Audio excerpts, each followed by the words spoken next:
our guest tonight is one of those journalists who is happiest with a story that in the business we call a coffee spitter. A coffee spitter is when some old reader flips open his paper and starts reading the story and spits out his coffee and clutches his chest and says, "Good God, Martha, did you read this?" It's the kind of story that provokes outrage or outright shock. Sandra Peddie has worked at Newsday here on Long Island since 1985 as a reporter and an assignment editor. She was a member of the team that won a Pulitzer Prize for investigative reporting. And in 2011, she was chosen by the Long Island Press Club as Long Island's Journalist of the Year, which ain't bad when you consider Long Island has about 7 million residents. That's a lot of journalists. She's been a featured speaker at national conventions. She's won more than 24 journalism awards, including my favorite, the Selden Ring Award, which comes with a $35,000 prize in addition to the trophy. So that's always fun. She's the author of the Repetitive Strain Injury Sourcebook, which I'm going to have to ask her about at some point. She's written for a variety of magazines and industry journals. Before coming to Newsday, she was a reporter and editor at the St. Paul Pioneer Press in Minnesota, and she was managing editor of the San Jose News, an English language newspaper in San Jose, Costa Rica. So I think we'll talk about that some as well. She's a graduate of Wellesley College, did some graduate work at the University of Minnesota in journalism, and she's been an adjunct professor at Hofstra, but tonight she's our professor. Will you please join me in welcoming Sandra Peddie?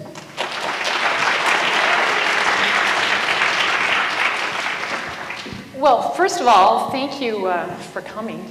I was sure no one would show up, and I got my first newspaper job because of a blizzard. So I believe a lot of life is just showing up. So thank you. So let's hope good things come to all of us because of that.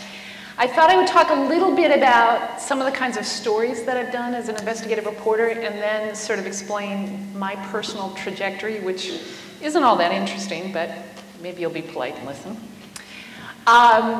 Investigative reporting, it's a little different from standard reporting. Standard reporting, you go to an event, you take notes, you interview people, you write your story on deadline, you might tweet, you might blog. Investigative reporting is a lot of the same thing, but you do more of it. And you use records, databases, on and off the record sources. Sometimes we do surveillance, which is really a lot of fun. And the focus is on corruption and bad guys.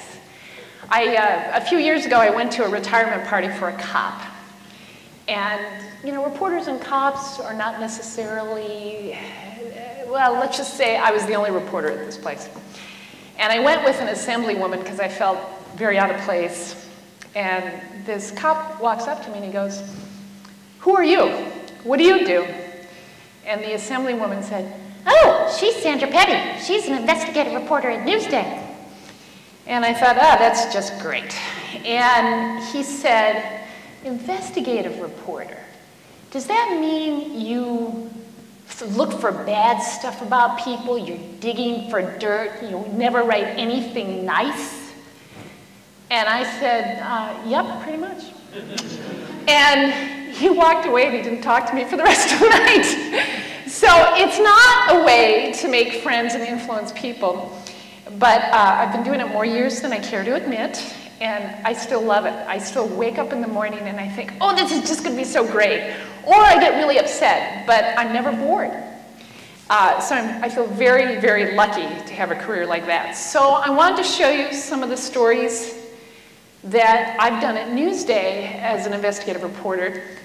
Jones Beach Theater, I presume some of you have gone to concerts there or would like to go to concerts there. It's a great place to go to a concert.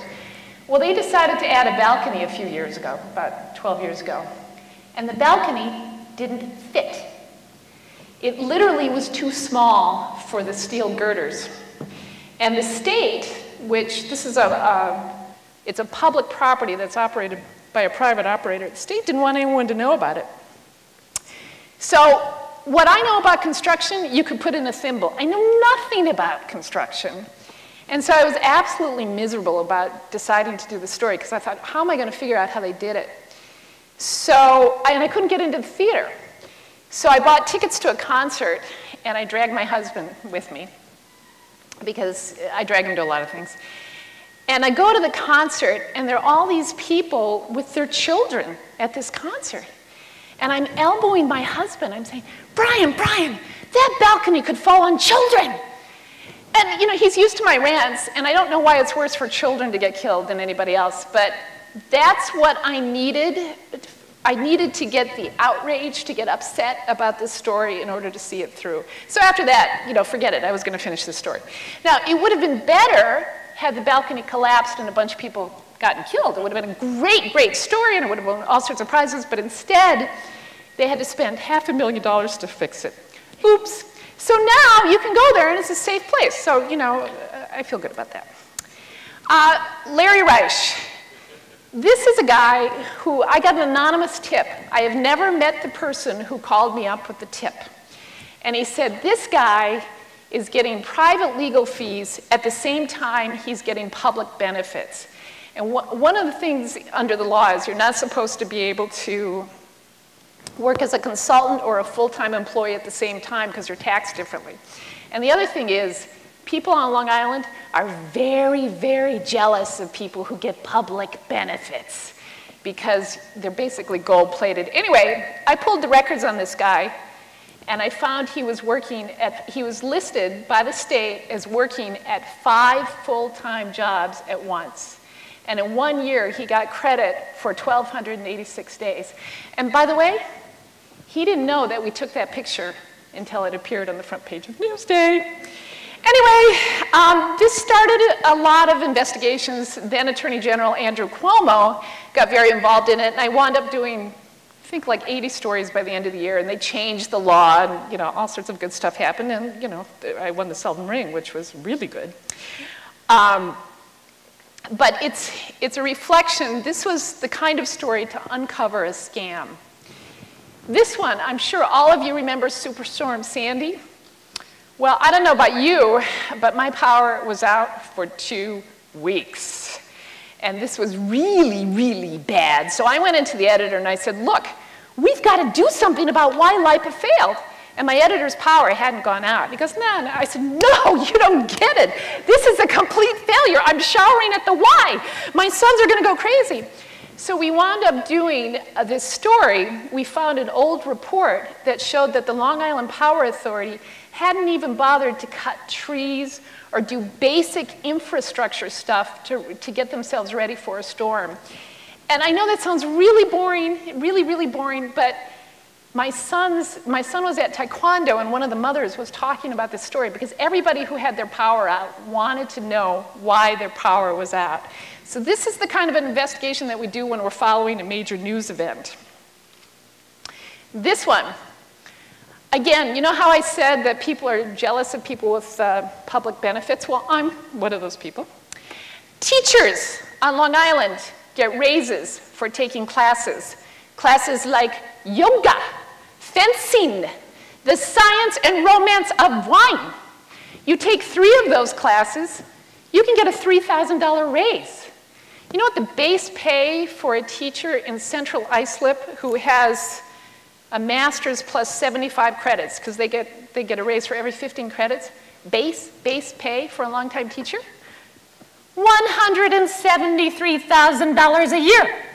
So this is outrageous, and this is an example of examining a system where I collected data from 46 school districts. So, well, I'll move on. Another kind of story is looking at a social issue. This is an example of when the economy was good. We had a lot of undocumented workers coming to Long Island to work, and they lived in what are called shift bed houses, where they rent a bed for 12 hours a day. The really bad shift bed houses, it's 8 hours a day. So the landlord can get 3 shifts, but most of them are 2 shifts. This is from a house where there were 64 guys living in a 3-bedroom house, which is just amazing. And these landlords were charging about $125 per person per bed. Davidlaufer, I don't know if any of you remember the Medford shootings on Father's Day, I think in 2011. Davidlaufer walked into a pharmacy and gunned down 4 people while stealing 10,000 painkillers. Well, after that horrific shooting, I got a tip that the police had tried to take away his guns 5 months before the shooting.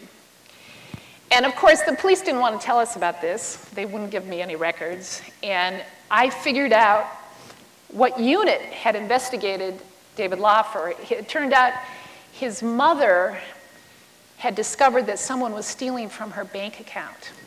And so the identity theft unit went to investigate. So I knew there were about 20 cops in the identity theft unit.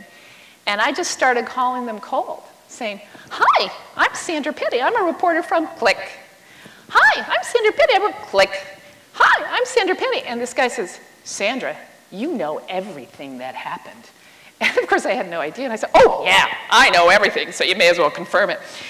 So I got the records, and I was able to show that the Pistol Bureau of Suffolk County Police knew that he had a drug problem and knew that he and his mother had 20 guns, and they didn't take him away, even after a detective called and said, "We need to take away his guns."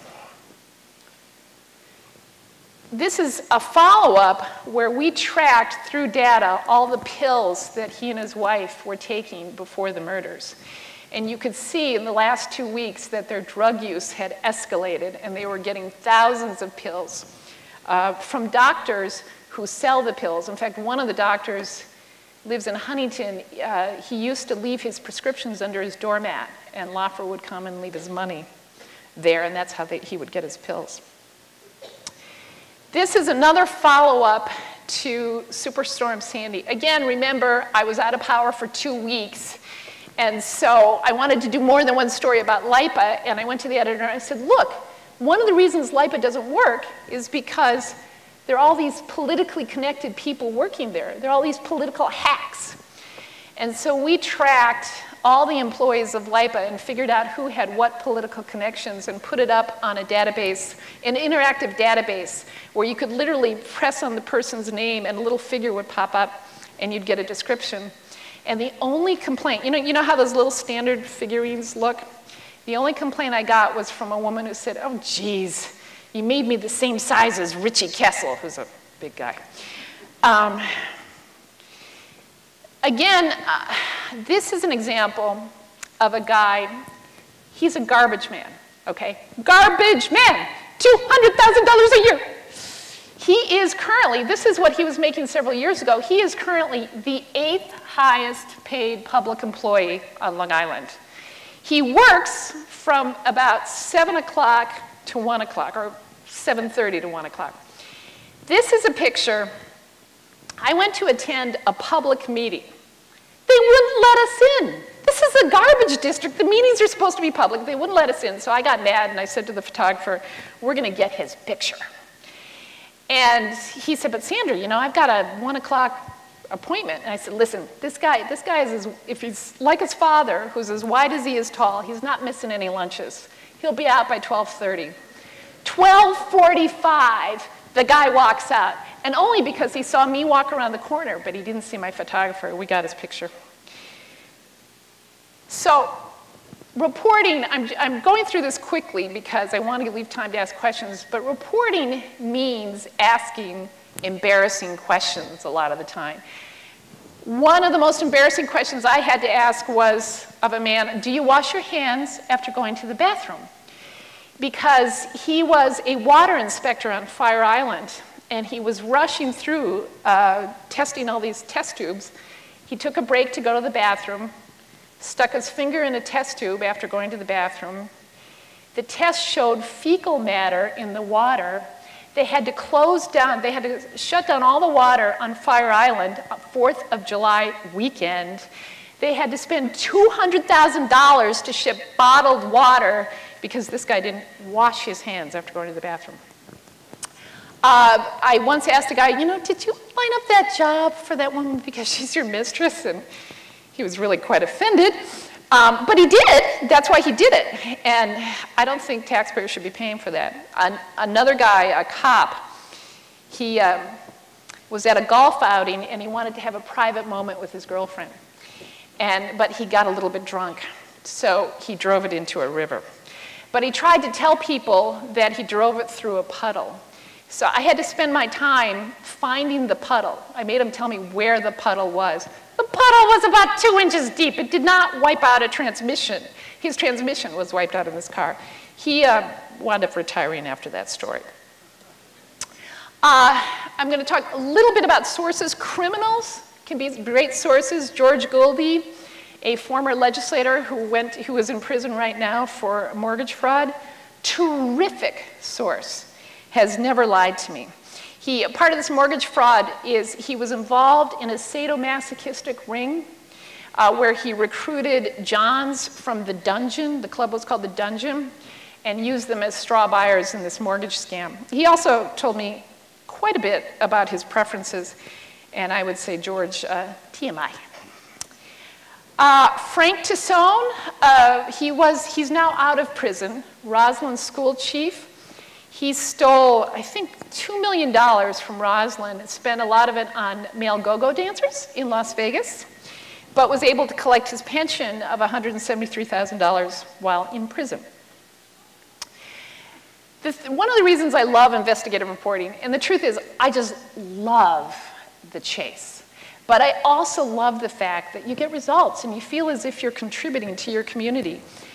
Government agencies have opened probes, we've gotten laws changed, we get money recovered, there are reforms, corrupt politicians have gone to jail, they've quit, and most of all, people are kind of scared of you, which is kind of fun. This is one example of a result. Steve Levy, who was a Suffolk County executive who ran for governor, after a series of stories, the district attorney investigated and found out that there were irregularities in his campaign contributions. He wound up having to give up his campaign chest and decided not to run again. For a politician, giving up your campaign fund is like giving up a body part, and a really big body part. And Steve, of course, what did he call? He's called me a lot of things. I should probably not think about that. Another example is after we did the story about Davidlaufer and all his pills, we've got doctors under investigation by the federal government because they were peddling these pills. So anyway, that's sort of the kinds of stories just recently that I've done. I've also, interviewed mobsters and presidents and all that stuff, but I think I wanted to talk to you a little bit about how I got to this point as a journalist. And I think it's important to know that we're all shaped by our personal history in ways that we don't even understand. My grandfather was a journalist. He was the Washington correspondent for the Louisville Courier-Journal. But he quit journalism to make money in PR for 20th Century Fox, which he hated. But one of the things he did before the war, he started this group called Freedom Fighters to try to push the country into war because he was so appalled by what was going on in Nazi Germany. And I did not know until much later in life that that was a pretty gutsy thing to do because of the prevailing isolationism of this country at the time. Well, his daughter, my mother, was also a journalist. And right after college, she got married. My father went into the Army for World War II. And she got this very glamorous job at a Washington news service. So you can imagine this young, beautiful woman in Washington doing all this really great stuff. But she didn't care about any of the glamour. She didn't care about any of that stuff. But one of the best stories that she told me was she went to a press conference where they were going to unveil a plane. And she couldn't get anywhere close to the general, and she thought, oh, screw this. And so she went into a hangar to have a cigarette. And there were a bunch of soldiers back from the war. So she said, well, have any of you dropped any atomic bombs lately? And this guy said, well, I was the bombardier on Nagasaki. So she took him home to her mother's house and wrote stories about him for 4 days before he had even been debriefed by the military. And her editor said, I'd rather have a lucky reporter than a smart one any day. And my mother said, well, you got lucky and smart. So after my father got out of the Army, he tried to find a job in Washington and couldn't. So they moved back to Minneapolis, his hometown, where I grew up. And she tried to get a job in newspapers and could not because they were saving all the jobs for the men coming back from the war. And so she wound up raising her children in a suburb, which she hated. And she loved her children, adored her children adored her. And she did freelance editing and writing and did not complain. But I think I always felt her sense of loss. And I think one of the reasons I was determined to have a career in journalism was to give my mother the career that she didn't have. And I think all of you should think about relationships in your life because they may have more influence over your decisions than you ever know. I went to college, Wellesley College in Massachusetts, and did not intend to be a journalist right then. I wanted to be a social worker, travel abroad, save the world. And then it wasn't as easy to go abroad. If you wanted to go abroad, at least at my college, you had to major in a language and study literature in another language. And although I love languages, I didn't want to do that. So I took some history courses, and I realized that journalism is the first draft of history, that you have the opportunity to have a bird's eye view of major historical events. And you also may have people in some dusty room 100 years from now looking at your work. That's pretty neat. And so I got drawn into journalism, and my first newspaper internship was at the Duluth Herald in Minnesota. This was in March. It was the storm of a century. I had to fly up to Duluth, which is about 5 hours from Minneapolis, and the snowdrifts were literally 20 to 25 feet. I am not exaggerating. And I could not talk any cab driver to come out and get me at the airport. I was there for my interview for this internship, and I couldn't talk anyone into it. I called every cab company in Duluth, and I finally begged this old man, please, please, come out and get me. So he did, and I was able to go to the interview, and I was not the most impressive job candidate by any stretch, because you know, you have all these people who are so ambitious and getting internships and this and that. I didn't have any of that stuff. But I was the only one who showed up for the interview. So I got the job. So again, showing up is half the battle. After college, I went to work at a newspaper called the San Jose News in San Jose, Costa Rica. It was an English language paper that's was published twice a week. We may talk about that a little more later. But it was a wonderful experience because Costa Rica, you know, again, you can talk to presidents and murderers. It's such a small country.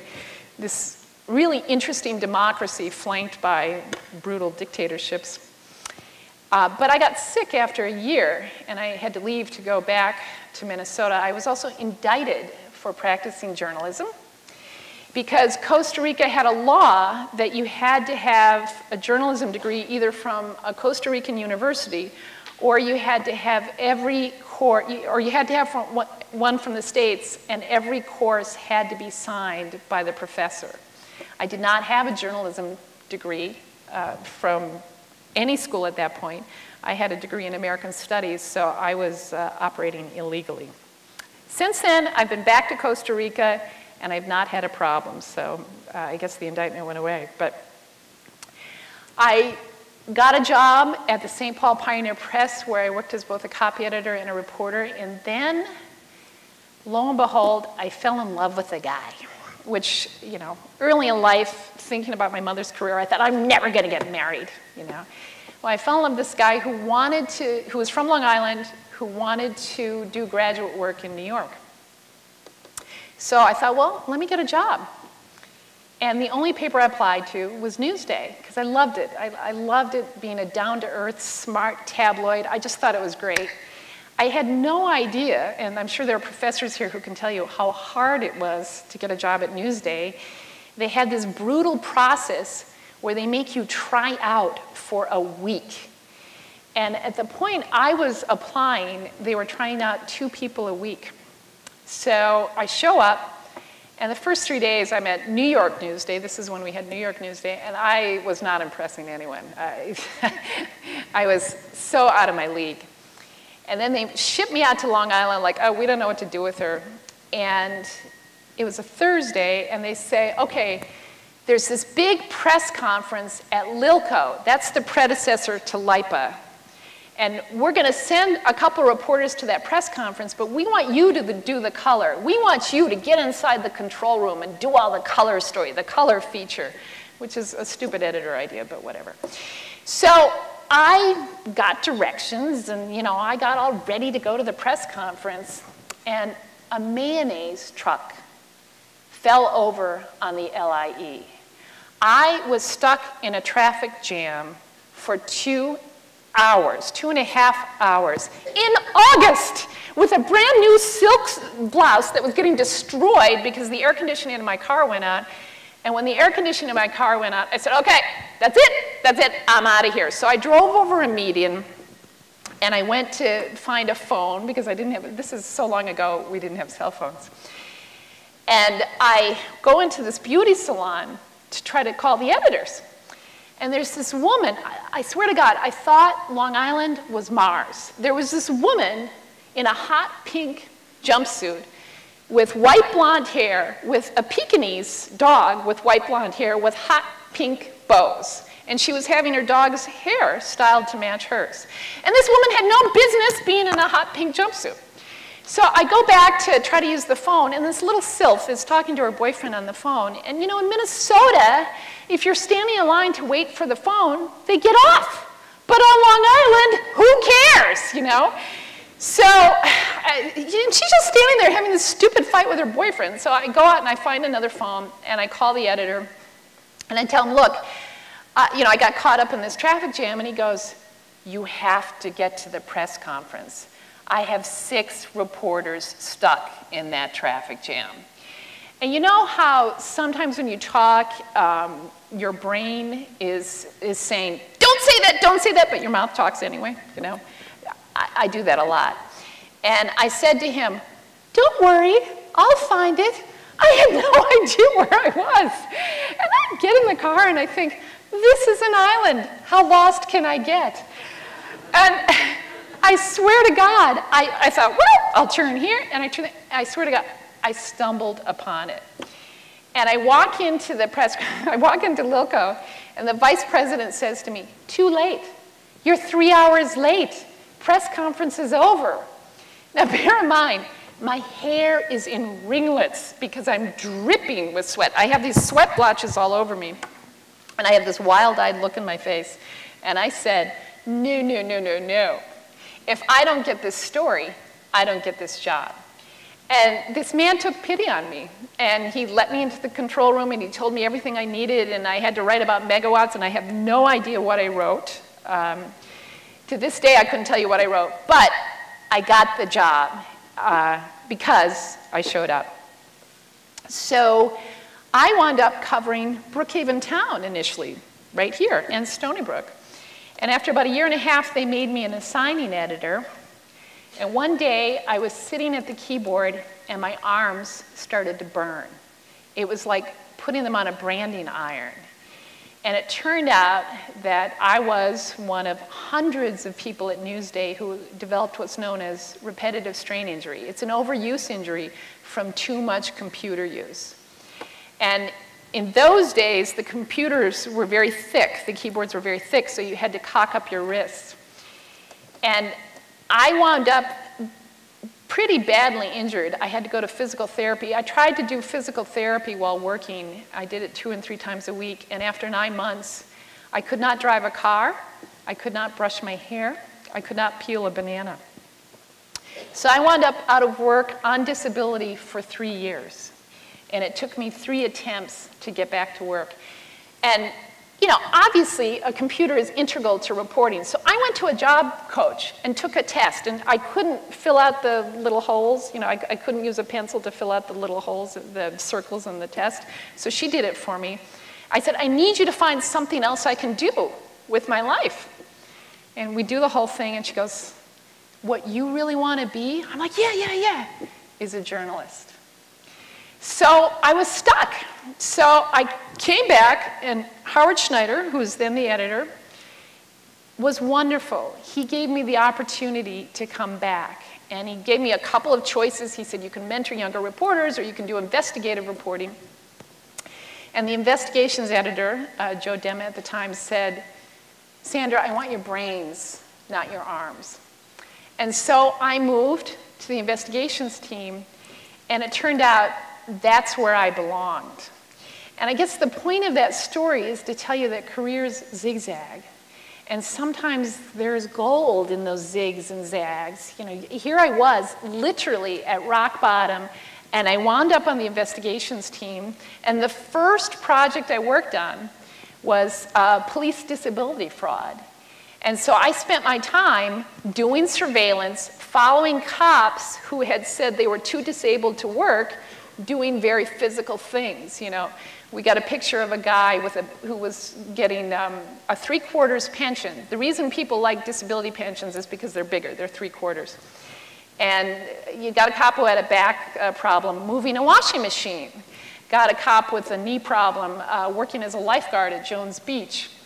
Got all these pictures and did some stories, and it won a Pulitzer Prize. So the point, who knew? Life has these incredible zigzags, and it can be a lot of fun. So since then, I've had 2 children who know that when a source calls, they don't say, who are you? They say, oh, okay, you're a source, talk to mom. Because my sources have my cell phone, my home phone, my work phone, and I'm on call pretty much 24 hours a day. And I wouldn't have it any other way. What I hope for all of you is that you find your passion. It makes life so much more fun. And I guess that's it.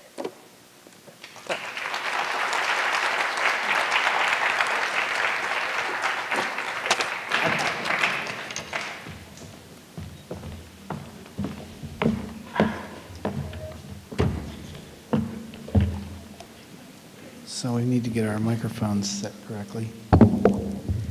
I guess the thing that I'm curious about is in the news literacy course, we've just been talking about the role of the citizen as sort of a counterbalance to the power of government, and that journalists are just people who get paid to be citizens full time, to go dig into files and check things out, find out why people are collecting pensions when they're able-bodied. Does that make sense? Or do you think from your side of it, working as a investigative journalist, that a citizen would be way out of their depth, watchdogging the government? Oh, I've met some citizens who are incredible about requesting records and holding public officials accountable. And I think one of the great things about social media, and this particularly happened during the pension stories, is that we were able to involve citizens. After the first story broke about Larry Reich, the guy who had 5 full-time jobs, people were so enraged they were emailing me with suggestions.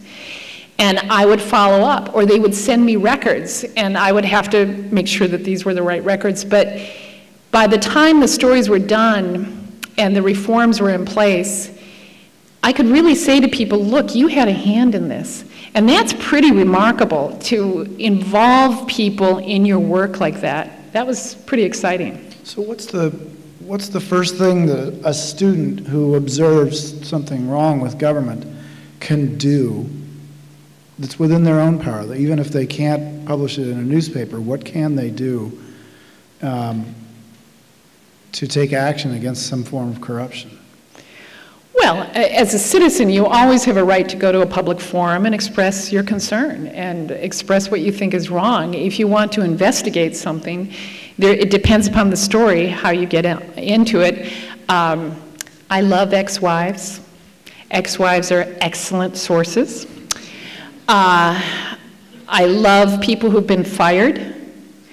I love people who file suit. They can often lead you to other records and other people who have problems. During the police disability series, I got to know an ex-girlfriend of a guy who was faking his disability. And she literally checked his voicemail. I didn't check his voicemail. I didn't have the code to his voicemail, and that would be a crime if I did that. But after we got a picture of him, I don't know if you guys know what a bucket truck is, where, you know, there's that bucket attached to a truck and it goes all the way up if you're working on a utility pole or something like that. Well, we got a picture of him in the bucket truck, proving that he wasn't disabled. And after the story ran, his ex-girlfriend checked his voicemail, and another cop had called him and said, "How could you be so stupid?" So, a fair amount of what you've described tonight is what we, in the business, call fishing in troubled waters. You know, talking to ex-wives, disgruntled ex-employees. What's the danger in that? I don't mean physical danger, but for you in your role as an independent observer, what's the danger in fishing? The danger is, as you alluded to, is in becoming too close. Sources are not my friends. People don't talk to me because they like me. They talk to me because I'm a journalist. And often beginning reporters think people talk to you because they like you. They may continue talking to you because they feel comfortable with you, but they're not your friends. I don't go to dinner with sources. I'll meet them for breakfast or lunch. I don't do dinner because that's tricky for a woman. Most of my sources are men. Plus I have 2 boys and a husband at home. I don't need to get things complicated. But people are always wanting to blur boundaries, and you can't allow that to happen. So you stake people out. I do. You have girlfriends who play back voicemail to you or tell you what's on voicemail. What are the limits for you? I think that children are an area that I think is off limits. We did a series of daycare abuses in daycare centers and home daycare centers. And I remember going to a house, I think it was in Mastic Beach. I wanted to talk to this woman who had a daycare center, and I had police records showing that her boyfriend beat her up 50 times during daycare hours, which, of course, is not an ideal environment for young children. Police had been called 50 times. And so I went to her house, and a girl who couldn't have been more than 9 or 10 answered the door. And she invited me in. And her mother wasn't home. And this was my opportunity to talk to everybody in that house and talk to the kids and find out what was going on. And I walked away. I thought it would be unfair to exploit a child. Now, I might have made a mistake. I don't know. There was another story where, this wasn't an investigative story, but it was a really fun story. I got a tip that a man in East Hampton had died, and he was dead so long his body was mummified. He had been dead for more than a year, and his television was still on. So this is kind of a fun story. It was picked up by Letterman and Leno, and it went all over the place. But, you know, and I confirmed it with the medical examiner and stuff like that. But of course the question is, where was his family? And I kind of let his family off the hook. He was estranged from his son. I didn't press him on, why weren't you checking on your father? And I did that as kind of, I felt like I didn't know what was going on in that family, so maybe I didn't have the right to ask it, but I think it hurt the story. I kind of glossed over that part, and that was a mistake. So there are times when I set limits for myself, and afterwards I say, you know what, I shouldn't have done that. So one of the things that we want to think about in this course that I teach, and that I think all journalists think about as well, is that how hard is it to verify a fact? You know, a simple matter. I look at some of these stories and I think, well, you know, what did you have to go through with, you know, these pension scandals? What kinds of verification satisfied you? How well did you have to have the story? It depends upon the story, how hard it is. Right now we're looking at police departments on Long Island. And they're just, and under New York state law, you're supposed to be able to obtain records through the Freedom of Information law, an important tool for every journalist and every citizen. You should make a Freedom of Information request once in your life. And the police departments are just turning us down. I asked for this one cop, got a bunch of dinners from a vendor who put this system called Shot Spotters into Nassau County, and he got trips and dinners and all that stuff. So I put in a request for all his trips and dinners, and he calls me up and he goes, Sandra, we're not going to respond to that on the grounds it's too much work. And I said, well, you know, Kenny, that's not an exemption under the Freedom of Information law. Well, we're just not going to respond. Well, that's not an exemption either. So we're now suing the Nassau Police Department, and it could take years. Fortunately for me, I work for an organization that's willing to spend the money to sue. With all the cutbacks that have happened in media organizations, that's gone by the wayside. But fortunately, Cablevision, which owns Newsday, is willing to sue. But it's often very hard to verify information. You have to get records from all sorts of places. I use anonymous sources all the time, but I don't quote them. I use them to point me to records, to point me to on-the-record sources, but I personally don't quote them. But Newsday has done it, so it depends upon your own comfort level. So when you talk about these records, I mean, are some records better than others? I'm really wanting to drill in a little bit on this verification process. At what point can you go home and go to sleep before the story runs? And at which point, what kinds of sources make you nervous? I don't sleep before a story runs. And my husband, you know, I remember he said to me one night, well, why are you tossing and turning? And he said, oh, you must have a story. And I don't sleep for a couple days afterwards because I worry about getting something wrong. But it's hard to say what records are the best records because it depends on the story. Lawsuits are good as an initial entry point to find out where the pressure points are in an issue. You can find out people who, typically if someone's filed a lawsuit, they've collected a lot of information and they can be helpful with you.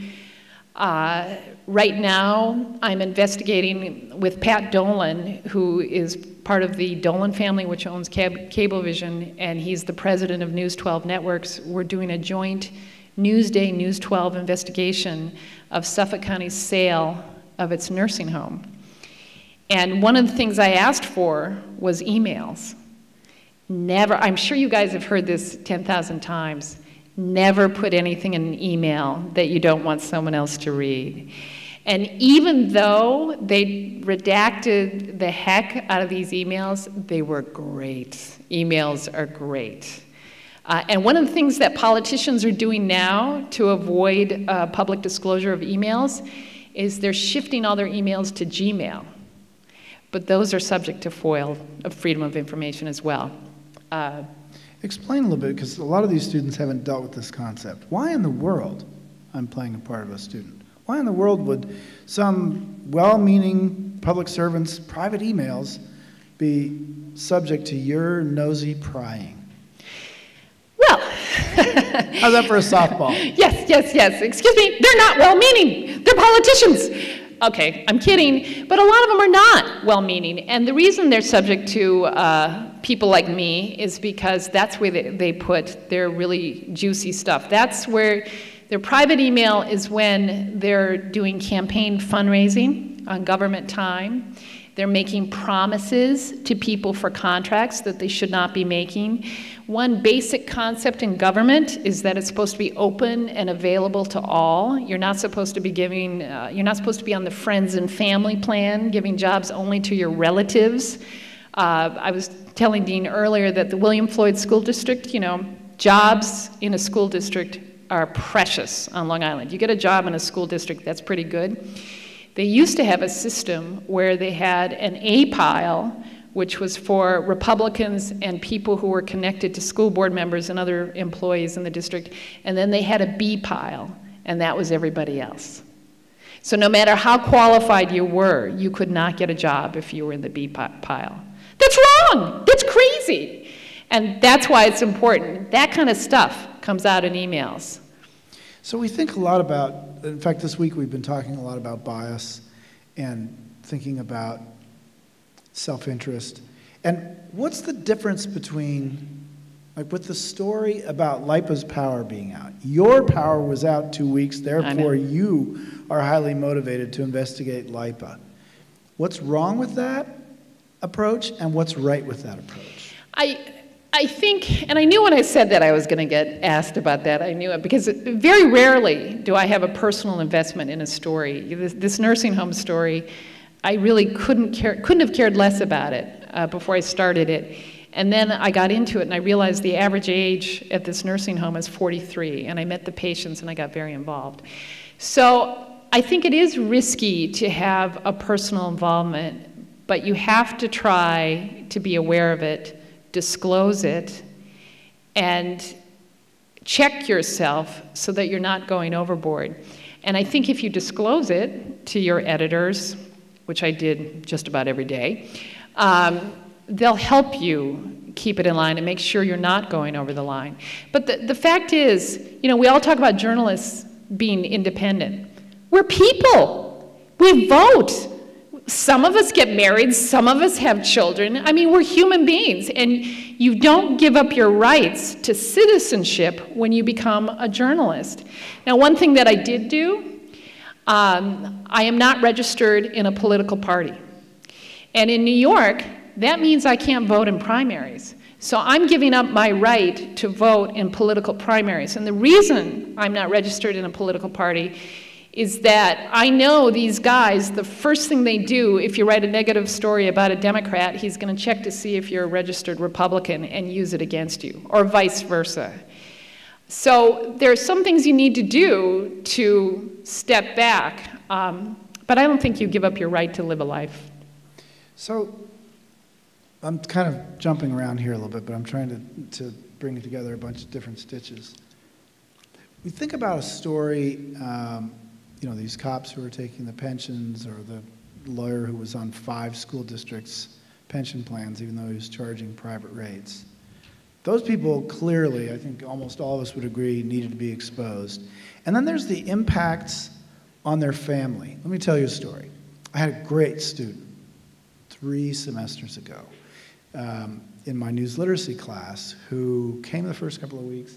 He was really alert. He was really tuned in. He was, you know, the first couple of homeworks he turned in were great, and then he just disappeared. And he showed up looking like hell at the final. And I said, where have you been, man?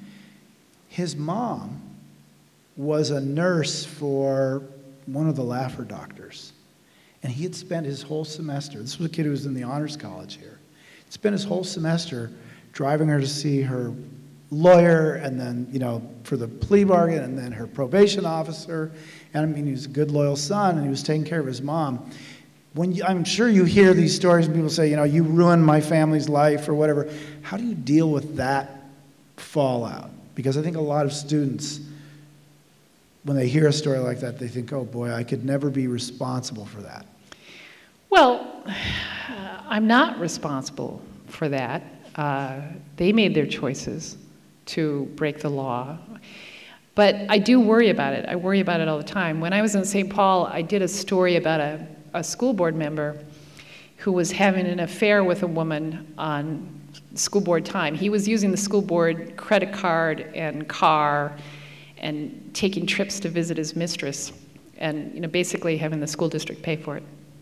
So I wrote a story about it, and as you can imagine, you know, he had to step down. And one day, his wife called me up, and she said, how can you do that? My children get teased at the bus stop. And I apologized. I said, I'm so sorry for what you're going through. And I really meant it. And that has stuck with me to this day. But the story was still legitimate. And this school board member, he called me up and he sounded suicidal. I was really worried. I was literally giving him names of therapists to talk to. So yeah, that is something that I worry about. And sometimes I pull my punches in stories because of that.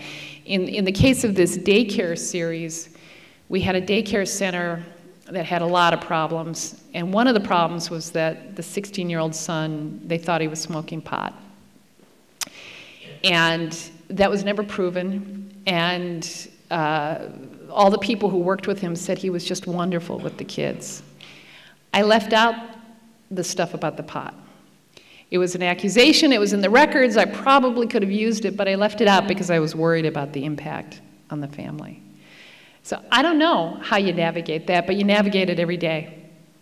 And what do you think when you obviously have to get in pretty close to people on some of these stories.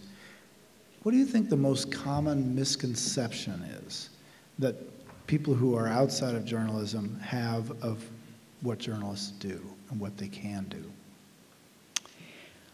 Well, I think they think we're awful people.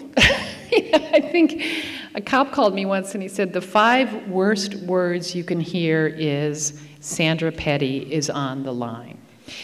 And, you know, I really don't think I'm a bad person. You know, I try to be nice, I try to be considerate. You know, I'm not of the school where you're this big, tough journalist, you know, you'll tell me.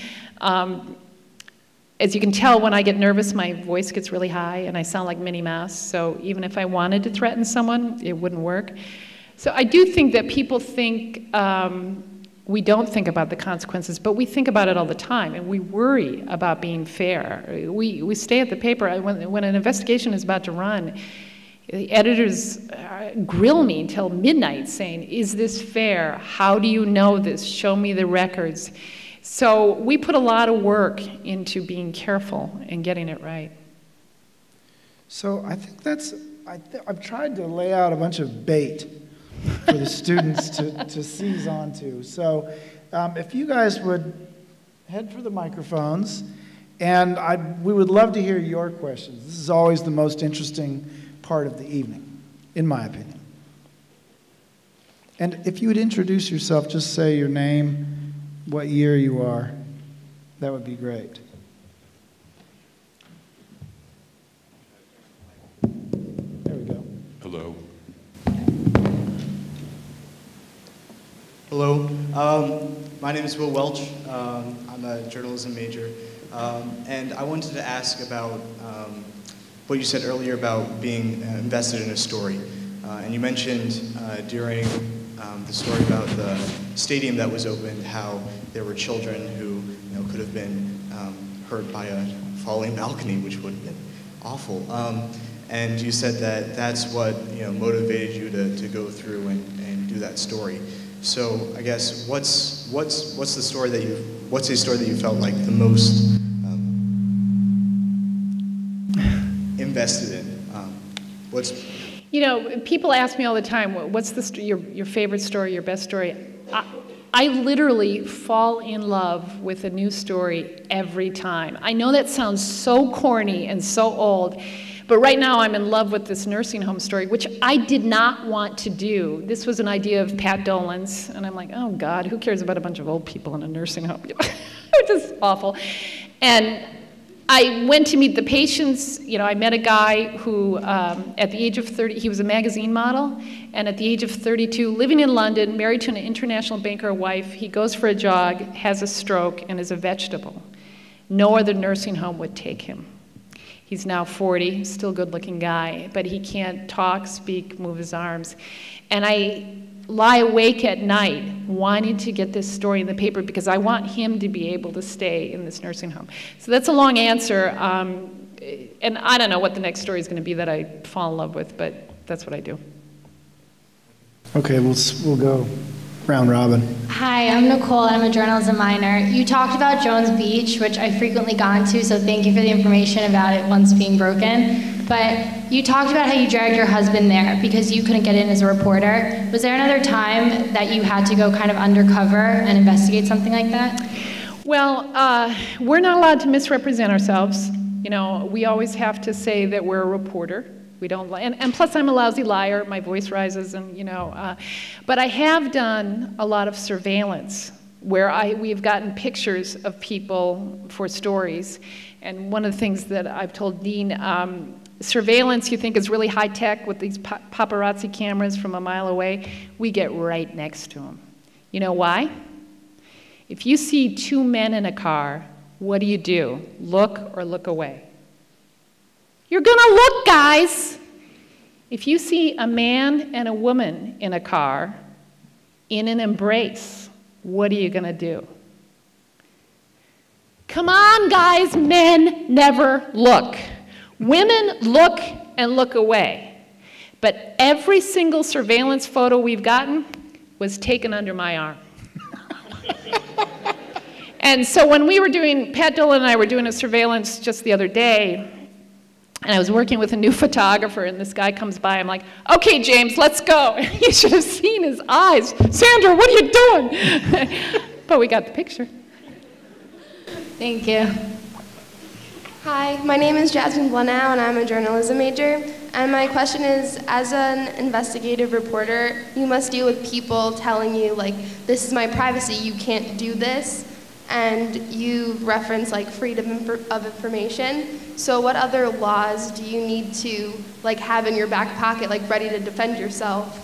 Because you do have the right to do what you do. That's a really good question. The two that I use the most often are the Freedom of Information law. As a citizen, you're entitled to records of how your government works, but also the Open Meetings law. Because one of the things these guys try to do is they try to close down meetings. Excuse me, I'm paying for you to meet here. So I get a little worked up about this, but those are the two most important laws. Hi, my name's Matt. I'm a journalism major. So say, hypothetically, your husband was involved with some illegal activity or like a massive scandal, and you're the only one who knew about it. But if you broke that story, it would get picked up by every outlet around the country, and it would be remembered, but it would mean devastation for you and your family. Would you break the story? I'd write it. That's a really great question, but the truth is I'd write it. And I adore my husband. At the Miller household, those questions from my son and daughter are called the "What if Eleanor Roosevelt could fly?" Okay, over here. Hello, hi. My name is Aisha Timoney. I was listening to your speech there. I'd like to ask you a question. If the garbage man and the teacher, if they were making $45,000 a year, would that have sat better with you and not doing the story? And secondly, do you actively seek out government agency to find corruption? I'm not sure I heard the second question, but your question about the garbage man is good. And the teacher. The garbage man, I have nothing against a garbage man making $200,000 a year. I do, however, think the theory of a garbage man making $200,000 a year. I do have a problem with a guy who works 5 hours a day and also has a car and a shoe allowance. This guy, over 3 years, he and his father, who was a consultant, I left out that part of the story, made $1 million. So I think they're ripping off the system. But your second question? I said also, you said about the teacher that made $100,000 and something a year. I think if she had made $45,000, would that not made the story for you? No, it wouldn't be. I think one of the issues that we have on Long Island is that public servants make a lot of money. They also make great benefits. And that, in theory, there's nothing wrong with that, but the problem with the system is that they give jobs to their friends and their family, and they close out other people who are deserving of jobs. One of the things about teachers, I don't think I've gone more than 2 or 3 weeks without meeting a young person who wants to be a teacher, but they can't get teaching jobs because teachers are retired, collecting pensions, and working as teachers. And that's where you pay the price. It's where you're closing out young people. And I think that's an issue. But it's a good question. And the other one, Melissa, did you actively seek out government agencies to investigate? Yes. We are investigating law enforcement right now. And I think it's important to investigate government. What's the rationale, just to sharpen that question? But the focus on government because... The focus on government is, first of all, we're all paying for it, but secondly, when you bring things to light, it keeps people honest. And the fact is, criminals are going to do criminal stuff. whether you expose them or not. They're just always going to do it. But when you expose politicians, they're going to stop. Now, they may do something else, but typically, people who are basically honest but doing something maybe a little bit corrupt, stop after you expose it, if that makes sense. Hi, my name is Basil John. I'm a freshman, broadcast journalism major.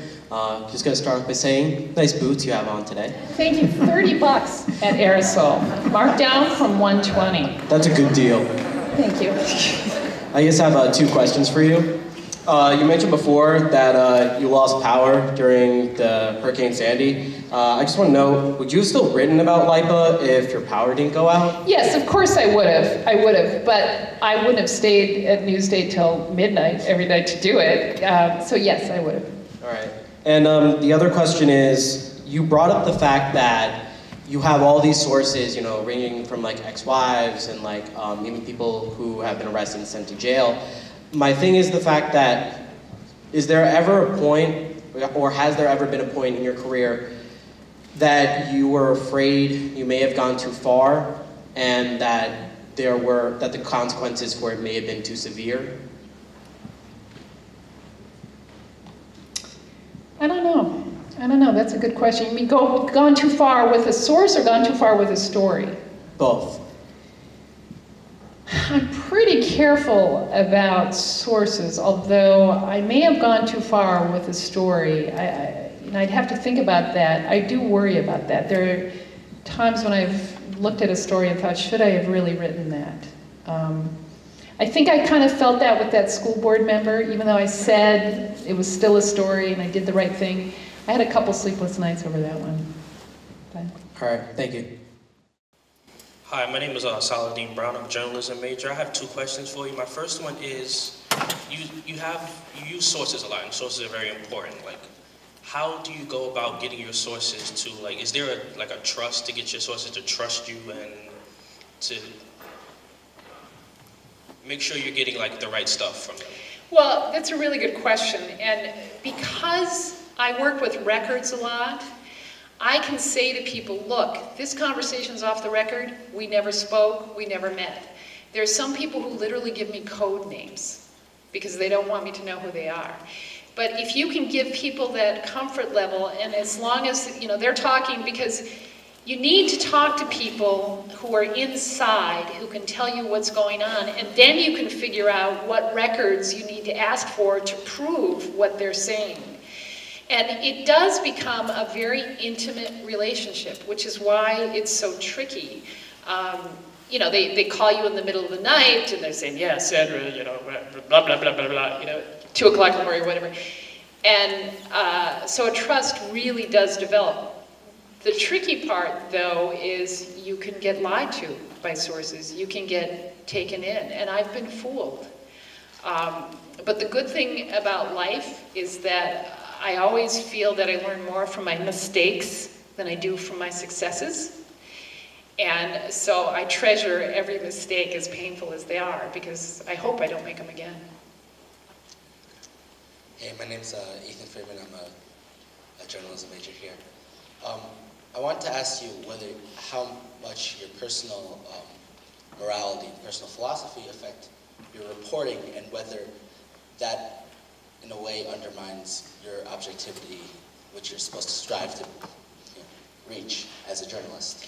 Well, it does. You know, again, we're not test tubes. You know, we all have biases. We all have a particular perspective. And that's why it's so important for newsrooms to be diverse. That's why you need a lot of different people in who bring their particular baggage to the newsroom and say, well, no, wait a minute, we should do a story about that. I think you thought that I don't like public employees. That's not it. But I do think it's an important issue when governments are going bankrupt, that there has to be some rationale about how they're paying public employees. So yes, I think there is, I probably do have a bias there. Well, okay, we're heading into the lightning round because we've got to let Sandra go home to her 2 darling children. In the Nor'easter. So keep your questions quick and only 1 per, so go. How How has social media affected your career in investigative reporting from when you started to at this point you are now with Twitter, Facebook, everything? It's broadened it. The great thing about social media is it enables you to find more information, find more people, and enables people to reach out to you. And again, it brings people, readers and viewers into the story.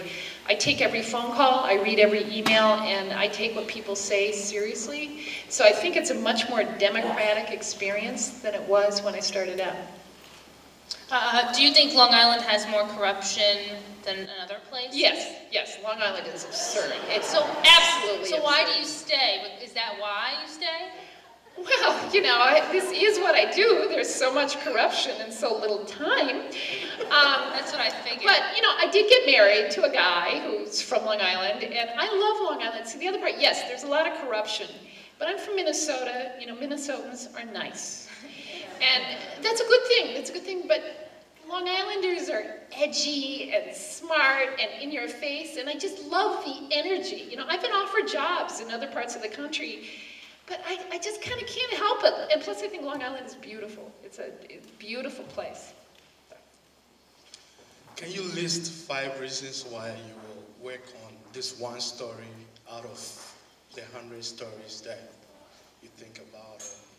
5 reasons why I'm on a particular story? Yeah. I don't know that there are 5. Yes, 5 reasons. It's a good question.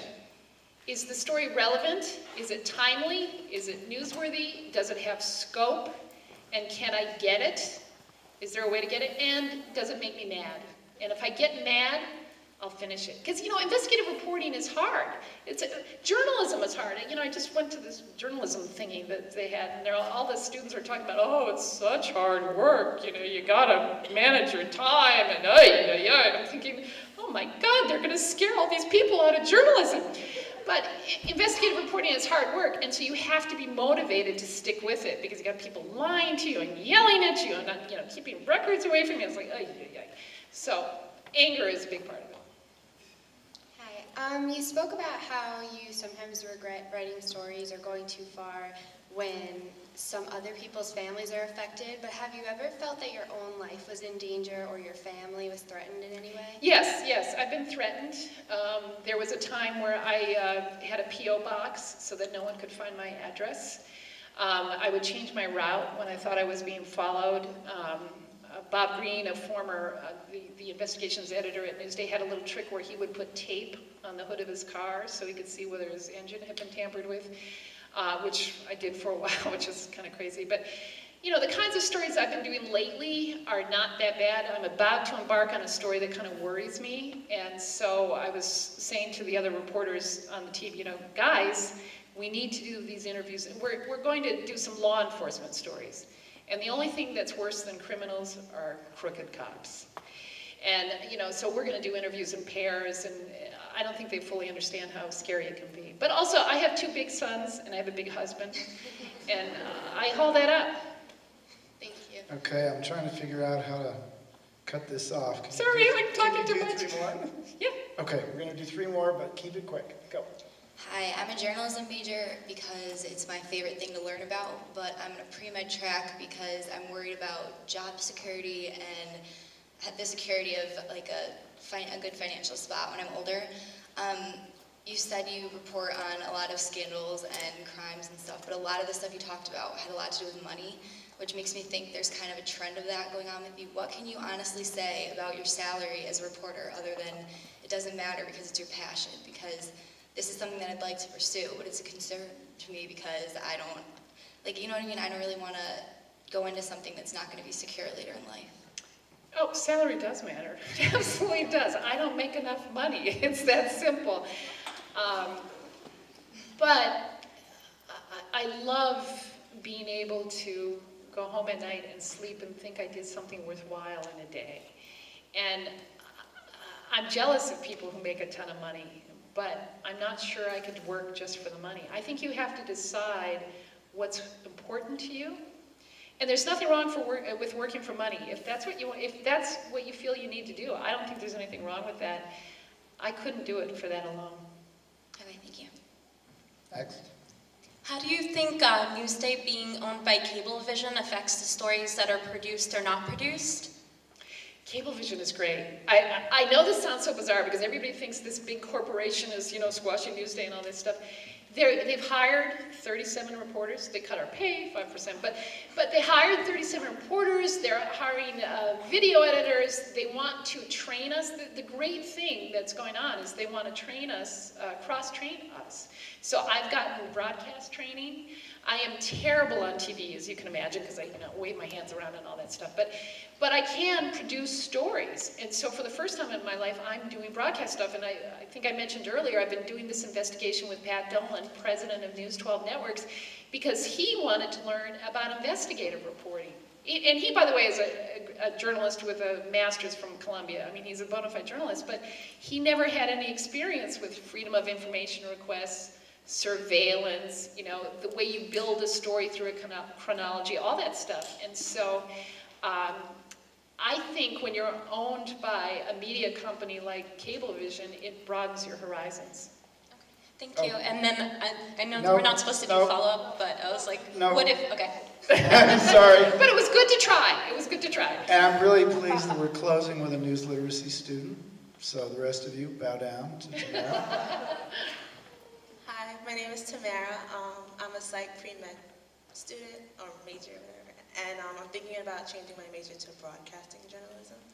So I was just wondering, when you were starting out, did you have any journalists that inspired you? My mother. I think that, and I only thought about this because I was talking tonight, I think my mother was irreverent. She didn't care about the trappings of glamour, and she cared about truth and justice, even though she didn't get to practice it in her life. And I would say she's probably the journalist who inspired me. Thank you. All right, I hope you'll join me in wishing Sandra well and all of her endeavors, and thanking her for tonight. Thank you for coming.